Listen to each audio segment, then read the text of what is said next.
In 2022, the United States banned the world's most powerful AI chips from ever reaching China. A single decision meant to stop China's AI boom before it could really take off. But it didn't work. Today, more than $2.5 billion worth of those exact banned chips have quietly made their way into China anyway. Some of them hidden inside shipments of live lobsters. The chip at the center of the story are called AI accelerators, specialized processors built to train artificial intelligence. And right now, they are some of the most valuable pieces of hardware on earth. Whoever controls them control how fast a country can build AI. So, in October 2022, the United States made its move. It banned the sale of its most advanced AI chips to China. Nvidia's top chips were suddenly illegal to sell based on the most biggest technology matters. Nvidia adapted almost immediately, building slightly weaker versions designed to stay just inside the new legality limits. The US tightened the rules again. Nvidia adapted again. This back and forth continued for years. But somewhere in that back and forth, something else started happening, something governments were not designing tools for at all. To understand how a ban chip crosses a border anyway, follow the same 3 steps investigators have seen in case after case. Call it the smuggling pipeline. Acquisition. Someone sets up a company, a real US address, a real bank account. They order the chips like a legitimate bar, then simply lie on the paperwork about where they are actually going. Nobody's hacking anything, they are lying on paperwork, and for a while nobody notices. Strategy. Lie, only get the chips out the door. Now they need to disappear. In one real case, workers in a New Jersey warehouse peeled off the original Nvidia labels and replaced them, loosening the glue with something as ordinary as a hairdryer. The same idea as those lobster shipments from going the opening.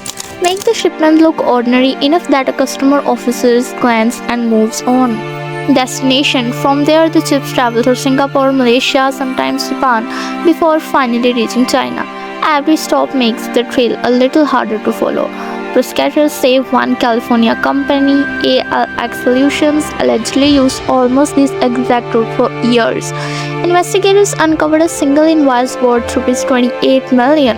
Investigators uncovered a single invoice worth $28 million tied to a Singapore address that didn't even exist.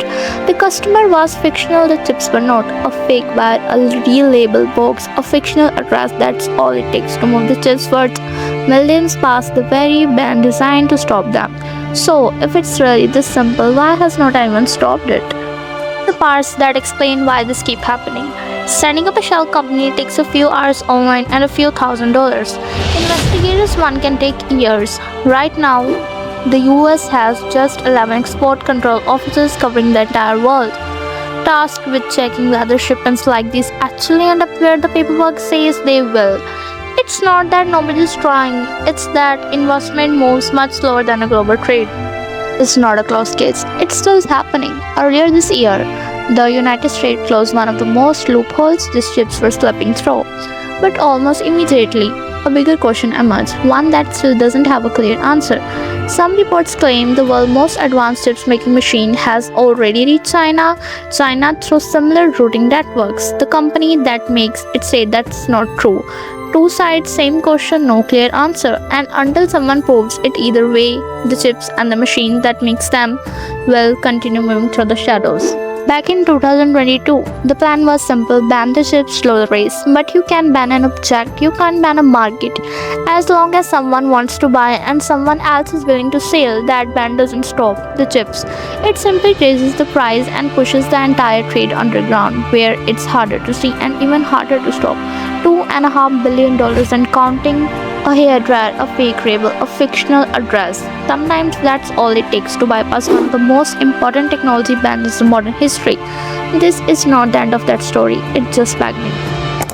This is not a real story about computer chips, it's a story about how a global systems work, how markets adapt, and how every new rule creates someone willing to find a way around it. And that's exactly what this channel is about. This is the Origin Point. If you want to understand the hidden systems shaping the world around us, subscribe, and I'll see you in the next one.